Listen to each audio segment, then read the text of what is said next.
Tanner, Alabama, a small country town, is much like 90% of the places you've encountered in the American Deep South. Had it not been for one unforgettable day in 1974, most people outside its county might never have even heard of it.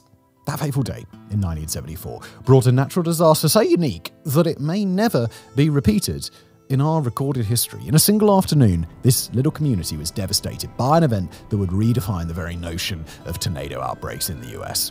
But what conditions led to such an incredible weather event? Why is it subject to debate among experts? And how does a community rebuild itself when the seemingly impossible arrives on its doorstep? It was a devastating 1-2 punch with apocalyptic results, a literal perfect storm marking Tanner's darkest day. This is Tanner, Alabama. In this town, the three most valued things are God, family, and American football, in that order. Given the deep religiosity of this small community, the events of April 1974 must have seemed like nothing less than divine punishment. Tanner was first settled along the Louisville and Nashville Railroad in the 19th century. Originally known as McDonald's Station, and no, we're not jabbing at America with stereotypes here, that was really its name, it soon changed to Roland's, and a post office was established in 1878. For American towns, that makes it pretty old. Then, in 1913, the Tanner Post Office was founded and named after Samuel Tanner, who happened to be the first mayor of nearby Athens to the north. The name Tanner stuck, especially given its close proximity to Athens and its location within the metro area of Huntsville, one of Alabama's biggest cities. The mighty Tennessee River flows through this part of northern Alabama on its way to Chattanooga and beyond. On that fateful day in 74, this very river served as a foreboding border, promising the destruction to come. Tanner isn't much different from the rest of Alabama, or even the rest of the USA. It is a post office and a high school, a population of around 2,000 people, and a median income of around $80,000 a year. In every way, it resembles any other slightly rural Bible Belt town. It's got its own distinctive stories, myths, dramas. The post office was once robbed, someone was struck by lightning back in 1913, and Rashad Langford, the ex-football player, remains the town's claim to fame. See what we mean? Small town, country life, simple life. A good life. But in the span of one afternoon, that all changed, as lives in this little God-fearing community were turned upside down, figuratively, and in some cases, quite literally. You see, Alabama was in tornado country. Whilst the better-known Tornado Alley lies to the west, conjuring up twisters that would put the Wizard of Oz to shame, the lesser-discussed Dixie Alley, which enshrouds most of Alabama and Mississippi, carries a dark legacy all its own. Warm air from the Gulf of Mexico, or Gulf of America if you prefer, is pushed inland into Alabama, and this hot, moist air can create the literal perfect storm by mimicking the conditions needed to spark some of the most widespread and violent tornado outbreaks in the US. Tornadoes in Alabama are therefore nothing new. Its twister season lasts from roughly March to May, and the state has averaged about 40 tornadoes a year since 1950. However, that number appears to be creeping upward each year as tornado detection systems improve and our planet warms up. Now, you think that folks in a small town like Tanner, Alabama, had seen it all before, and you'd be right. About once every generation or two, a particularly violent spate of tornadoes occurs, far outnumbering what is normally seen. In these rare instances, the stars align in the worst possible way, creating the perfect conditions for the formation of supercells, the massive storms from which tornadoes emerge. Warm air traveling up from the Gulf meets these storm systems, triggering an updraft that causes a vertical column of air to spin due to varying pressures.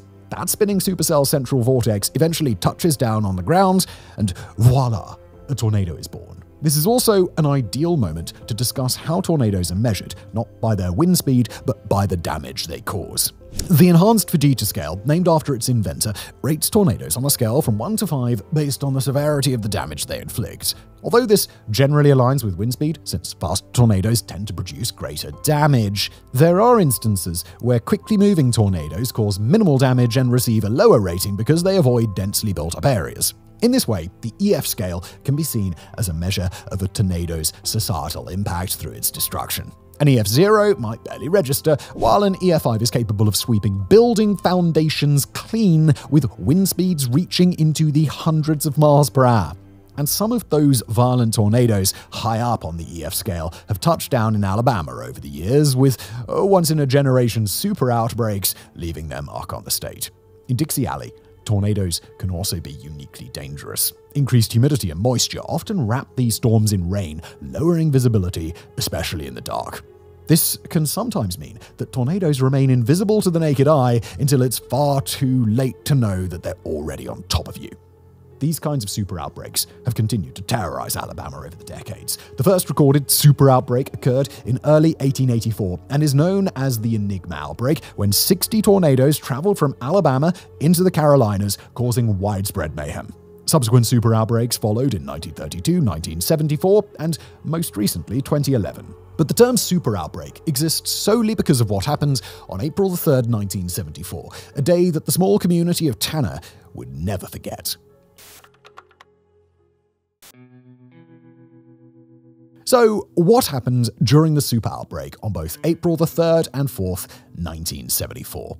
Well, the day began, much like any other Wednesday, with people immersed in their daily routines: work, school, family, football, maybe even church. It was the heart of tornado season, and Alabamans were busy battering down the hatches. The night before, on April 2nd, 2 EF2 tornadoes had roared near Huntsville, damaging numerous mobile homes and even causing a fatality.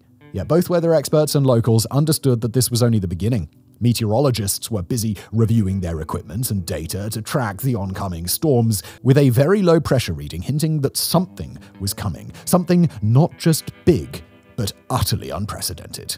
The entire country was about to bear witness to Mother Nature's wrath.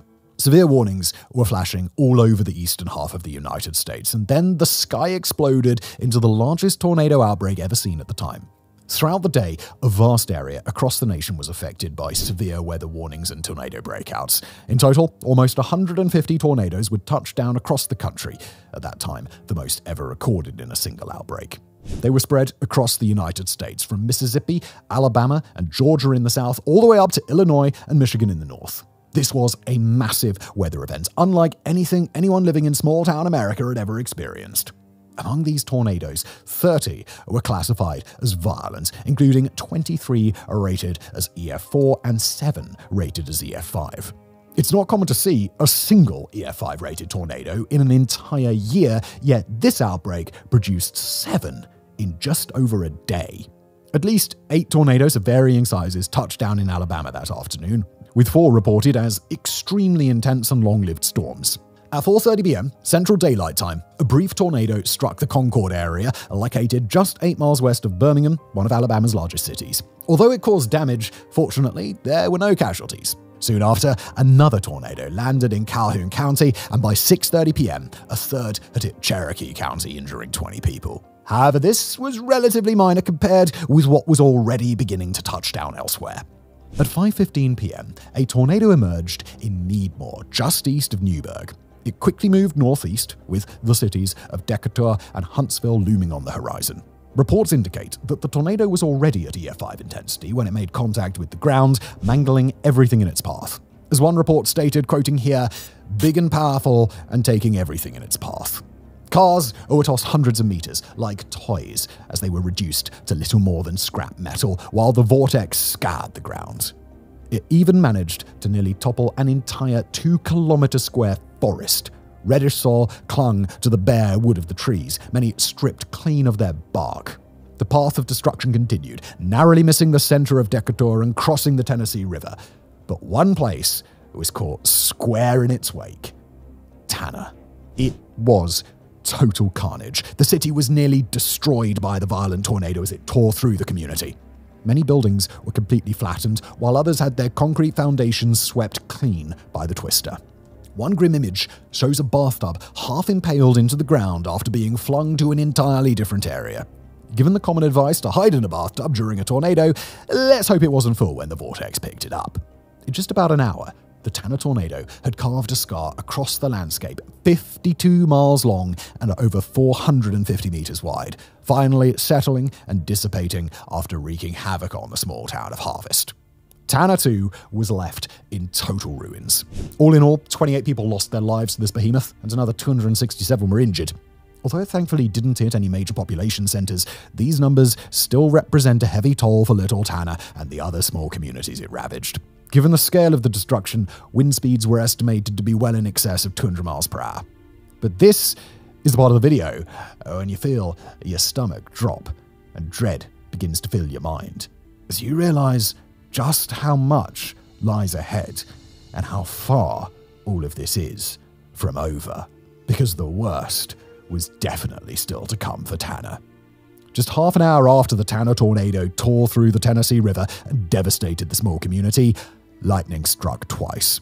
Another massive twister had formed from the same supercell, this time on Tanner's side of the river, and it was trending straight toward the small town in a nearly identical path to its predecessor. What happened next can only be described as apocalyptic levels of bedlam. Survivors were still crawling from the wreckage of their homes, thanking their lucky stars for being alive, only to see another monstrous vortex engulf the town. This second tornado, also over 450 meters wide, traveled more than 80 miles, even crossing the border into Tennessee, before eventually dissipating. The small suburb of Harvest wasn't spared either. It was struck directly by the second DF5 and was utterly wrecked. Capshaw was the only other area to be hit by both tornadoes. In total, 16 people lost their lives in the second twister, with another 190 injured. It is astonishing that more people weren't killed. And as you might imagine, Tanner was an absolute disaster zone. In one home alone, up to 19 people were injured by the second tornado. In a cruel twist of fate, a man who had been wounded by the first vortex was taken to a church in Tanner for recovery until medical help could arrive. He never got the chance. The second tornado completely destroyed the building, and he was killed just a half hour later. People were literally sucked out of their homes, never to be seen again, while others had splinters hurtling at hundreds of miles an hour drive into their bodies, cutting their lives tragically short. Many people were trying to escape the debris and destruction of the first tornado when the second one struck. Moreover, rescue efforts of the first tornado were severely hampered by the onset of the second. It's hard enough administering first aid and locating survivors without a house falling on you. So many people were injured overall, not just from the Tanner tornadoes, but from other incidents as well, that hospitals like Athens in Limestone County had to redirect patients to Decatur Hospital. Meanwhile, Huntsville found itself dealing with more patients than it could accommodate. It was later revealed that the second tornado's path deviated from the first by only about 3 kilometers. Do you understand how truly, extraordinarily minuscule the chances of that happening are? It is exceedingly rare for a settlement to be directly hit by more than one F5 tornado because such tornadoes are so uncommon in the first place. Yet in Tanner, 2 made landfall within just half an hour. First, the storm had to be large enough and to have the right conditions to form a supercell. Then, that supercell needed to produce not 1, but 2 tornadoes of equally devastating strength. On top of that, both tornadoes had to hit roughly the same area at almost the same time, follow nearly identical paths, and avoid weakening along the way. It's a statistical anomaly. The odds are likely billions to 1. In 1974, Tanner was undoubtedly the unluckiest place on our planet. Even when multiple F5 tornadoes are produced by the same supercell storm, they rarely, if ever, strike the same area simultaneously. Yet in Tanner, Capshaw, and Harvest, they were hit head-on by both. There was even another EF5 tornado from that day that passed very close to Decatur and, had it not dissipated, would have been on a direct collision course for Huntsville itself. That tornado alone killed 28 people, injured another 272, completely leveling the town of Greene in the process. This is how tornadoes from the same storm are supposed to behave. They're cousins, even brothers at best, yet the 2 Tanner twisters were a hideous pair of identical twins. Around half of Alabama's deaths and injuries that day were linked to the 2 tornadoes that struck Tanner. In total, 86 people lost their lives across the state and nearly 1,000 were injured. Limestone County, where Tanner is located, and Madison County bore the brunt of the impact, while 14 other counties also suffered major destruction. Other communities, such as Hazel Green, experienced severe damage as well. A total of 1,100 buildings were completely demolished, 200 mobile homes were destroyed, and numerous motor vehicles were reduced to little more than scrap. The resulting damage was estimated at $50 million. That's the equivalent of over $323 million today. The super outbreak of 1974 ended early the following morning on April the 4th, with a nationwide toll of 335 deaths and thousands more injured. Ultimately, Tanner became the first place ever to be struck by 2 EF5 strength tornadoes in a single day. Or was it? In the years since, controversy has surrounded this event. The damage in some areas was difficult to measure accurately. Unless the distinct path of either tornado is clear, or you happen to be there during the half-hour gap between them to assess the damage, it could be hard to determine which tornado was responsible for which damage. For example, either or both could have flung cars hundreds of meters. This certainly has led to some meteorologists attempting to reclassify one of the tornadoes as an EF4, arguing that the damage was significantly lesser to warrant the distinction. However, since tornado science can sometimes be as exact as a one-eyed stormtrooper, this reclassification is disputed. Many criteria for what constitutes an EF5 rating are based more on a consensus among weather experts across the United States. Overall, though, the ranking doesn't really matter. What matters is the damage. Regardless of whether Tanner earns the distinction of being the first town hit by 2 F5 tornadoes in one day, the community was left in ruins. Families and homes were literally torn apart, and many people either lost their lives or suffered life-changing injuries. Could Tanner ever recover from such a devastating event? Well, actually, yeah. Following the 2 Tanner tornadoes and the super outbreak of 1974, the town has largely returned to the way it was, a sleepy rural Alabama community that loves its football just as much as its church. The cleanup took a while, but the community rallied around the devastated areas and eventually brought them back to life. However, the enduring legacy of April 3rd, 1974 remains evident in the area, along with the lingering trauma it inflicted. Even years after the storm, buildings, cars, and businesses can be rebuilt or replaced as though nothing happened. Yet family and friends cannot be restored. Sheila Langster Odom was just 11 when the Tanner tornado struck. Looking back over half a century later, she summed it up perfectly, saying, "God had his hand on all of us that night. A lot of lives were changed in a moment. We had to rebuild ours." Even today, many locals speak of that day in April as a clear before and after, a marker on this small part of northern Alabama's historical timeline. It remains a moment indelibly gouged into the subconscious of everyone who experienced it firsthand. But almost as if to cement Tanner's legacy as the unluckiest place to live in the entire USA, the story, unbelievably, doesn't end there. Remember when we mentioned another super outbreak in 2011? In an astonishing coincidence that will likely never happen again, Tanner was struck for a 3rd time by an EF5 tornado. The Hackleburg tornado, as it would come to be known, crashed through the town, leveling it for the 3rd time in 50 years. Several homes, a mobile home park, and a church that were destroyed in 1974 were once again flattened to nothing in 2011. This tornado, like its predecessors, followed a nearly identical path through the center of the previous 2 tornadoes' recorded tracks. In total, it killed 72 people and injured around 150. That year ultimately marked the USA's deadliest and largest super outbreak. Today, a memorial stands in Limestone County to honor the victims lost in 2011, 1974, and throughout all of the tornadoes recorded in the county's history. The people living there endure, rebuild, and remember those they lost to nature's unpredictable wrath. They hope and deserve the chance to rebuild only once more. However, that ideal outcome seems unlikely. The last time Alabama experienced a year with fewer tornadoes than what we see today was 2015. In 2022, Alabama recorded the 2nd highest number of tornadoes ever after 2011, with 2023 coming in as the 4th highest. In addition, 2021, 2020, and 2024 all rank among the 10 most active years. It could be that advances in technology are now detecting more tornadoes, including very minor ones when they occur, or it might be that Alabama's tornado problem is actually worsening.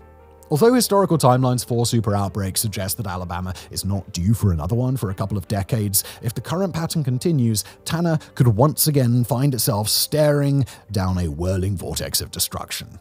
Let's hope that lightning doesn't strike for a 4th time. Thank you for watching.